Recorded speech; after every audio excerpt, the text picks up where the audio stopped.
मांस विक्री संदर्भात अजित पवारांनी कान टोचले आणि त्यानंतर रोहित पवारांनी अजित पवारांना टोला लगावलाय। अजित पवारांनी केवळ मीडियासाठी भूमिका घेऊ नये, ते सत्तेत आहेत त्यांनी प्रशासनाला खडसावून सांगावं असं ते म्हणाले।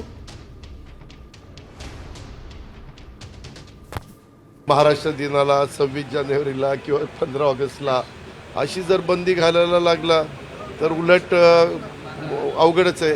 म्हणजे ग्रामीण भागामध्ये तर ज्यावेळेस एखादा कार्यक्रम असतो त्यावेळेस बकरं कापतात आणि तो कार्यक्रम साजरा करतात किंवा जेवण घालतात की लोकांच्या भावना देखील महत्त्वाच्या आहेत, परंतु भावनेचा आणि श्रद्धेचा विषय ज्यावेळेस येईल त्यावेळेस त्या विषयाकडे त्या अँगलने बघावं।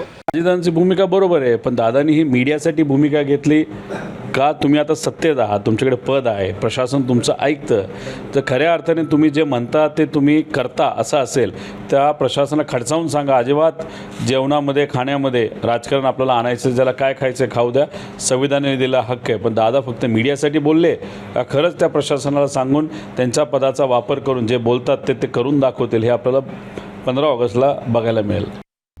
आता isakal.com आहे देशातील नंबर 1 ची मराठी न्यूज वेबसाईट। प्रत्येक अपडेटसाठी isakal.com ला नक्की भेट द्या।